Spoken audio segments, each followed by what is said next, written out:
Hello दोस्तों, नमस्कार। उम्मीद करता हूँ अच्छे होंगे। और आज हम बात करने वाले हैं प्रश्नावली 1.1 के क्वेश्चन नंबर 4 के बारे में। इसके पहले के क्वेश्चंस हमने प्लेलिस्ट में आपको दे दिया है। उसको आप देखने के लिए डिस्क्रिप्शन बॉक्स को चेक कर सकते हैं, जिसमें कि प्लेलिस्ट का लिंक है।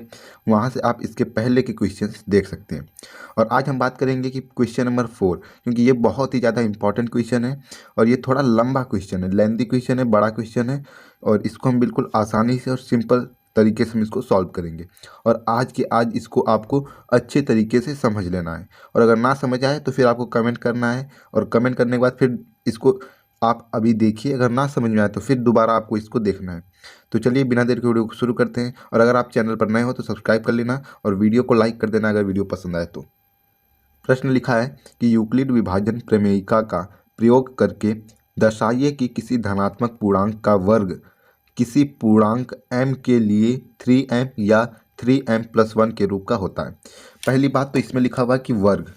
ये बहुत ही ज़्यादा इम्पॉर्टेंट है, क्योंकि हमने क्वेश्चन नंबर 2 एक बार देखा था, प्रश्न क्रमांक 2, जिसमें कि वर्ग नहीं दिया था, सिर्फ पूर्णांक दिया था। दर्शाइए कि धनात्मक विषम पूर्णांक, इसमें विषम पूर्णांक के बारे में बात की गई थी। सम पूर्णांक भी दे सकता है और विषम पूर्णांक भी दे सकता है, जैसा कि हमने क्वेश्चन नंबर 2 में डिस्कस किया हुआ था। और आज क्या दिया हुआ है इसमें? इसमें दिया है कि वर्ग के बारे में। धनात्मक पूर्णांक तो है लेकिन वर्ग है। और ये भी बोल सकता है कि धनात्मक विषम वर्ग पूर्णांक, कुछ इस तरीके से भी बोल सकता है। तो यहाँ पर सिर्फ धनात्मक पूर्णांक का वर्ग, क्योंकि इसमें वर्ग के बारे में दिया हुआ है। तो जहाँ हम ए लिखते थे और वहाँ हम क्या लिखेंगे? ए स्क्वायर लिखेंगे। किस तरीके से सॉल्व करेंगे पहले तो मैंने आपको बता दिया है, फिर उसके बाद अब किस तरीके से सॉल्व करना है वो देखते हैं। सबसे पहले आपको लिखना है कि यूक्लिड विभाजन प्रमेयिका से। फिर उसके बाद लिखना है कि दिए गए दो धनात्मक पूर्णांकों a और b के लिए ऐसी अद्वितीय पूर्ण संख्याएं q और r विद्यमान हैं कि। और ये लैंग्वेज आपको हर इस तरीके के अगर क्वेश्चन आए तो उसमें लिखना है कि यूक्लिड विभाजन प्रमेयिका से, फिर दिए गए दो धनात्मक पूर्णांकों a और b के लिए ऐसी अद्वितीय पूर्ण संख्याएं Q और R विद्यमान हैं कि। फिर उसके बाद आपको किस तरीके से सॉल्व करना है क्वेश्चन को। फिर उसके बाद आपको लिखना है यहाँ पर, आप एक फॉर्मूला तो जानते ही होंगे कि A = BQ प्लस में R।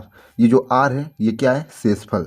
और यहाँ पर ये जो R है, यहाँ पर R क्या लिखेंगे कि R कभी भी बड़ा नहीं हो सकता। मतलब आप R तो छोटा ही रहेगा। किससे छोटा रहेगा? B से। क्योंकि आप यहाँ पर भाग देंगे, मान लीजिए 9 से इसमें भाग दे रहे हैं 27 में, मान लीजिए आप 26 में भाग दे रहे हैं, तो ये जो 9 से अगर भाग देने के कितनी बार में जाएगा? 9 दूना 18, 18 2 बार में जाएगा। तो यहाँ पर बचेगा क्या? यहाँ पर सिर्फ 8 ही बचेगा। ये ऐसा हो नहीं सकता कि यहाँ पर 9 बच जाए या फिर 10 बच जाए। कभी भी बचेगा तो इससे छोटा ही यहाँ पर बचेगा, इससे छोटा ही रहेगा। और छोटे का सिंबल इस तरीके से हम लगा देंगे, जो आर की तरफ जो छोटा वाला एक लड्डू यहाँ पर बोलते हैं इसको। तो यहाँ पर ये छोटा एक लड्डू है, तो मान लीजिए ये छोटा है, यहाँ 2 लड्डू है तो ये बड़ा है, यानी कि बी हमेशा बड़ा रहेगा आर से। और आर आर क्या होगा? 0 भी हो सकता है आर, यानी कि आर हमेशा 0 से बड़ा नहीं होगा। आर 0 भी हो सकता है, 0 से बड़ा भी हो सकता है। तो आर 0 या 0 से बड़ा हो सकता है। ये लैंग्वेज आपको इस तरीके से लिखनी है। फिर क्या लिखना है कि माना b बराबर, पहले तो आपको यहाँ पर क्वेश्चन में आप देखे होंगे यहाँ पर लिखा गया है 3m या 3m+1। तो जो b मैंने बताया, b क्या होगा? इस q के साथ गुणा जो होगा उसको बोलेंगे b। तो यहाँ पर इसको मान लीजिए q है, m जो है वो q होगा यहाँ पर, और उसके साथ क्या गुणा में? 3। तो यहाँ जो b होगा, b बराबर 3 होगा। तो आप लिखेंगे माना b बराबर 3, फिर इस तरीके से कॉमा लगा देंगे। फिर आपको इस फॉर्मूले में इस b का मान रख देना है। जैसे कि a बराबर BQ है, तो यहाँ पर आप लिखेंगे 3Q + R। ये समीकरण नंबर 1 हो जाएगा। इस तरीके से आपको लिखना है। और ये जो आपका 0 होगा, 0 किससे? पहले तो इस तरीके का आप साइन लगा लेंगे। R की जगह पर कौन सा मान रखना है? R हमेशा क्या होगा? हमेशा R जो होगा छोटा होगा। क्या होगा? R जो है आर छोटा होगा। इस तरीके का लैंग्वेज आपको यहाँ पर लिख देना है एज इट इज़। फिर यहाँ पर जो बी होगा, बी का मान क्या हमने माना है? 3। अब इससे स्पष्ट हो जाएगा, आप यहाँ पर लिख देंगे ब्रैकेट में। स्पष्ट ये हो जाएगा कि आर जो है वो 0 होगा, लेकिन आर क्या हो सकता है यहाँ पर? अब यहाँ पर आप निकाल सकते हैं कि आर 0 हो सकता है, 1 हो सकता है, 2 हो सकता है, लेकिन 3 नहीं हो सकता क्योंकि यहाँ पर बराबर का चिन्ह नहीं लगा हुआ है। जीरो के पास क्या है कि बराबर का चिन्ह लगा हुआ है, तो वो जीरो भी हो सकता है, एक भी हो सकता है, दो भी हो सकता है। तो यहाँ आप लिख दें कि आर ये सब हो सकता है। इस तरीके से आपने लिख दिया। अब बारी आती है जिस तरीके से हमने क्वेश्चन नंबर 2 में लगाया था, केस बनाकर यानी चरण बनाकर किस तरीके से सॉल्व करें। उसमें तो हमने हिंदी में लिखा हुआ था चरण, तो आप चाहे तो चरण भी लिख सकते हैं या फिर केस भी लिख सकते हैं। तो यहाँ पर हम लिखेंगे, अब आपको यहाँ पर पता करना कि कितने केस बनेंगे। तो यहाँ पर कितने संख्याएं हैं, 3 संख्याएं हैं, तो कितने केस बनेंगे, 3 केसेस बनेंगे। वहाँ पर हमने देखा था 6 संख्याएं थी, तो 6 केसेस बने थे। यहाँ पर 3 संख्याएं हैं तो 3 केसेस बनेंगे। और अगर 9 संख्याएं हो गई तो 9 केसेस बनेंगे, यानी कि क्वेश्चन बहुत ही ज़्यादा लंबा हो जाएगा और बहुत बड़ा हो जाएगा। यहाँ पर आप लिखेंगे केस फर्स्ट, इस तरीके से केस फर्स्ट आप लिख देंगे। फिर क्या लिखेंगे कि यदि सबसे पहले आप आर का मान 0 रखेंगे, यदि आर बराबर 0 हो तो, फिर इस तरीके से कॉमा लगा देंगे। फिर लिखेंगे समीकरण, ये आपने समीकरण इसको 1 बनाया है, इसको आपने समीकरण नंबर 1 बना दिया है, तो लिखेंगे समीकरण, इस तरीके समीकरण 1 से, फिर कॉमा लगा देंगे। समीकरण 1 से क्या लिखेंगे आप कि a बराबर, यहाँ क्या था 3q, तो यहाँ लिख देंगे 3q प्लस आर का मान क्या है, यहाँ पर आर का मान 0 है, तो यहाँ पर आप 0 लिख देंगे। फिर आप क्या लिखेंगे कि a बराबर 3q, 0 इसमें जोड़ेंगे तो वो 3q ही बचेगा। अब बारी आती है कि अब आप क्या लिखेंगे इसके आगे, क्योंकि क्वेश्चन में बोला क्या गया है, यहाँ पर आप ध्यान दीजिए, मैंने अंडरलाइन किया था कि पूर्णांक का वर्ग, किसका वर्ग, पूर्णांक का। अब इसमें पूर्णांक क्या है, a है और b है, लेकिन हम a यहाँ पर देखने वाले हैं, और जो ये a होगा यहाँ पर a क्या है, सिंगल यहाँ पर वर्ग तो आपको दिख ही नहीं रहा, तो आप अपने यहाँ से क्वेश्चन में बोला गया है तो आप लिखेंगे कि a स्क्वायर। अगर आपने इसको स्क्वायर कर दिया तो इसको भी स्क्वायर करना पड़ेगा, तो लिखेंगे 3q का भी स्क्वायर, इस तरीके से। क्योंकि उसमें बोला गया है, स्पष्ट तरीके से बोला कि किसी धनात्मक पूर्णांक का वर्ग, वर्ग बोला तो आपको वर्ग तो करना पड़ेगा। फिर उसके बाद a स्क्वायर बराबर, यहाँ पर लिख देंगे 9q स्क्वायर। ठीक है, इतना तो आप कर लेंगे सिंपल। फिर आपको क्या करना है कि ये जो aq यहाँ पर आपको बोला क्या गया है कि यहाँ पर आप देखिए आपको लेकर के आना है 3m के रूप में, और m क्या होगा, m कोई पूर्णांक आप मानेंगे ना, तो पूर्णांक किस तरीके से आप देखेंगे, यहाँ पर देखिए यहाँ पर तो 9q है, तो आप इसको इस तरीके से लिख सकते हैं कि a स्क्वायर बराबर 3 इंटू 3q स्क्वायर।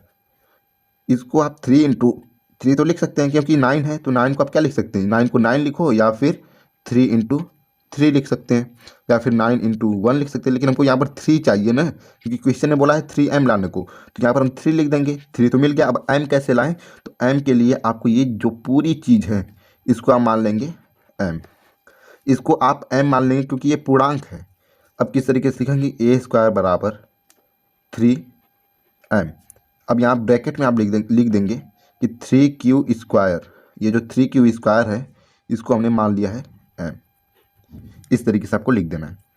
और चाहे तो आप यहाँ पर भी लिख सकते हैं कि माना, ये जो ऊपर वाली चीज़ है बस उसको लिख दीजिएगा कि माना 3q स्क्वायर बराबर m, इस तरीके से आपको यहाँ पर लिख देना है। ठीक है, फिर अब ये आपका केस नंबर फर्स्ट हो चुका है। अब हम देखेंगे केस नंबर सेकेंड, यानी केस नंबर सेकेंड में हमको मानना होगा 1, और केस नंबर थर्ड में हम मानेंगे 2, क्योंकि 3 केस यहाँ पर बनेंगे। तो अब देखने वाले हैं case number second, case number second. इस तरीके से आप अच्छे से इसको बोर्ड एग्जाम में आपको लिखना है ताकि आपके नंबर कटे ना कहीं से। फिर आप लिखेंगे यदि r बराबर 1 हो तो, इस तरीके से आपको लिख देना है। फिर लिखना है समीकरण 1 से, समीकरण 1 से, फिर इस तरीके से कॉमा भी आपको लगाना है। फिर क्या लिखेंगे, वो समीकरण 1 क्या था, समीकरण 1 था 3, देखिए आपने समीकरण 1 आपने पहले तो देखा था कि a बराबर 3q प्लस r था, वो आपका समीकरण नंबर 1 आपने बनाया था। यहाँ पर आपने समीकरण नंबर 1 देखा था ना कि a बराबर 3q प्लस आर, लेकिन आर की जगह पर अब हमको क्या रखना है, एक रखना है। तो अब आप आर की जगह पर एक रखेंगे, क्योंकि यहाँ पर आपने आर की जगह पर जीरो रखा था, तो जीरो वाला काम तो हो चुका है, यानी कि जीरो वाला तो काम हो चुका। अब एक रखना है, फिर उसको सॉल्व करना है। तो अब लिखेंगे यदि आर बराबर एक हो तो फिर लिखेंगे समीकरण एक से। अब ए बराबर 3q प्लस जीरो की जगह पर क्या लिखेंगे, एक लिखेंगे ए बराबर 3q प्लस का एक। अब इतना तो आपने लिख दिया कि 3q प्लस का एक। अब इसके आगे आपको लिखना है कि समीकरण, देखिए आप समीकरण नंबर एक से आपने तो लिख दिया, फिर अब आपको लिखना है यहाँ पर कि वर्ग करना है। आपने लिखा था वहाँ पर, आपने क्वेश्चन में फिर देखा था कि पूर्ण वर्ग होना चाहिए, यानी कि वर्ग बोला गया है। तो अब आप फिर से इसका वर्ग करेंगे, यानी ए का वर्ग करेंगे आप। अब आपने ए का वर्ग किया अगर, तो आपको 3q प्लस वन का भी तो वर्ग करना होगा। तो आप लिखेंगे 3q प्लस का वन।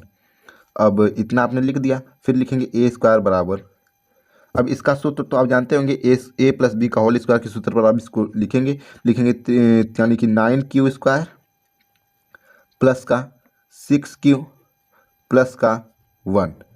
यही होता है ना सूत्र, तो आपको पता होगा, इतना उम्मीद है आपसे। तो यहाँ पर अब आपको दिख रहा होगा कि यहाँ पर आपने ए स्क्वायर बराबर 9q स्क्वायर प्लस का 6q प्लस का वन आपने लिख दिया है। अब आपको क्वेश्चन में बोला गया था कि 3m प्लस वन, पहले तो आपने 3m को तो कर दिया सॉल्व, आपने तो 3m को तो सॉल्व कर लिया। अब यहाँ पर 3m प्लस वन की बारी आई है, तो वन तो आपको लास्ट में दिख रहा होगा, यहाँ वन तो आपको दिख रहा है। अब लाना है 3m, तो वो कैसे लाएंगे वो ध्यान से देखिएगा आप।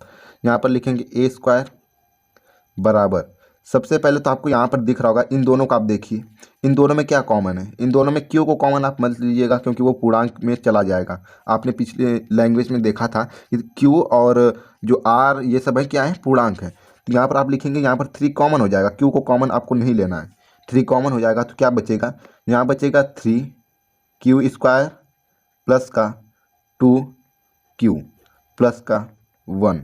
अब जो ये आपकी पूरी इतनी ब्रैकेट में चीज़ें हैं ना, इसको आप मान लेंगे m। तो लिखेंगे ए स्क्वायर बराबर 3, इतनी चीज़ को आप क्या लिख देंगे, m लिख देंगे, प्लस का वन।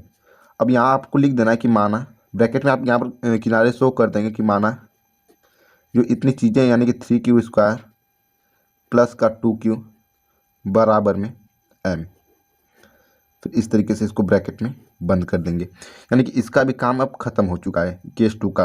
अब देखेंगे केस नंबर 3, यदि r बराबर 2 हो तो समीकरण एक से a बराबर 3q प्लस का 2, ए स्क्वायर बराबर 3q प्लस का 2 का होल स्क्वायर कर देंगे, क्योंकि a का स्क्वायर किया है। फिर a का स्क्वायर बराबर इसका सूत्र जो आप जानते होंगे, a प्लस बी का होल स्क्वायर, उस पर लिखेंगे। तो लिखेंगे 9q स्क्वायर फिर 12q प्लस का 4, और a बराबर ए स्क्वायर बराबर, अब यहाँ से आपको ध्यान से देखना होगा, क्योंकि यहाँ से बहुत ही ज़्यादा इंपॉर्टेंट मैं बात आपको बताने जा रहा हूँ। यहाँ पर तो आपको वन चाहिए प्लस में, तो प्लस में वन लेने के लिए आप यहाँ पर पहले क्या लिखेंगे, यहाँ पर आप चाहें तो इसको लिख दीजिए पहले 9q स्क्वायर प्लस का 12q, इतना तो आप लिख देंगे। अब इस चार को, आप चार को लिख सकते हैं ना 3+1, 3+1 तो लिख सकते हैं। तो इस चार को यहाँ पर लिख देंगे 3+1। अब 3+1 तो हमने लिख दिया। अब आपको इतने में से तो कॉमन दिख रहा होगा ना कुछ। तो इतने से आपको कॉमन क्या दिख रहा है, आपको कॉमन लेना है 3, यानी कि अब 3 आप कॉमन ले लेंगे। तो यहाँ लिखेंगे ए स्क्वायर बराबर 3 कॉमन अगर हो जाएगा तो यहाँ बचेगा 3q स्क्वायर प्लस का 4q प्लस का 1, फिर ब्रैकेट बंद प्लस का 1। अब आपका जो इतना चीज़ है ये वाला, इसको आप मान लेंगे m। तो लिखेंगे ए स्क्वायर, सॉरी मैं ध्यान नहीं दे पा रहा हूँ यहाँ पर, आप यहाँ पर 3 कॉमन ले लेंगे। तो यहाँ बचेगा 3q स्क्वायर प्लस का 4q प्लस का 1, यानी कि 3q स्क्वायर कॉमन आप ध्यान से यहाँ पर देख लीजिए, फिर प्लस का 1 ही बचेगा, यहाँ पर +1। अब ए स्क्वायर बराबर यहाँ पर पूरे को m मान लेंगे। तो लिखेंगे 3m प्लस का 1, फिर आप लिखेंगे माना ये जो पूरी चीज़ है 3q स्क्वायर प्लस का 4q प्लस का 1 इक्वल टू m, इसको ब्रैकेट में इस तरीके से लिख देंगे। ठीक है, तो ये ध्यान से आप देख लीजिए, मैंने यहाँ पर कॉमन लिया था, कॉपी मैंने ध्यान नहीं दिया, लेकिन आप यहाँ पर ध्यान दे दीजिए एक बार। तो इस तरीके के क्वेश्चन को इस तरीके से आपको सॉल्व करना है। क्वेश्चन बहुत ही आसान है, बस आपको आपको ये पता करना है कि आर की जगह पर मुझे क्या क्या रखना है। तो यहाँ पर आपको तो आर की जगह पर 0 रखना था, 1 रखना था, 2 रखना था। यहाँ पर 3 केसेस बने, उस तरीके से हमने सॉल्व किया, बस आपका आंसर आ गया। तो इसी तरीके से आपको क्वेश्चन को सॉल्व करना है। और ये बोर्ड एग्जाम में 100% अगर क्वेश्चन हार्ड बना तो ये क्वेश्चन 7 मार्क्स का तो आ ही सकता है, क्योंकि इतना बड़ा क्वेश्चन तो आ सकता है 7 मार्क्स का। और अगर आपको ना समझ में आए तो आप इसको दोबारा क्वेश्चन को देख लीजिएगा। तो मिलते हैं फिर अगली वीडियो में। इस वीडियो को उन लोगों के पास शेयर कीजिए जिनके पास वो सुविधा नहीं है, वो लोग कोचिंग नहीं जा पा रहे हैं, पैसे नहीं दे पा रहे हैं, तो उनको आप ये वीडियो शेयर कीजिए और कमेंट करके ज़रूर बताइए कि आपको क्वेश्चन समझ में आया कि नहीं समझ में आया। तो मिलते हैं अगली वीडियो में, तब तक के लिए बाय।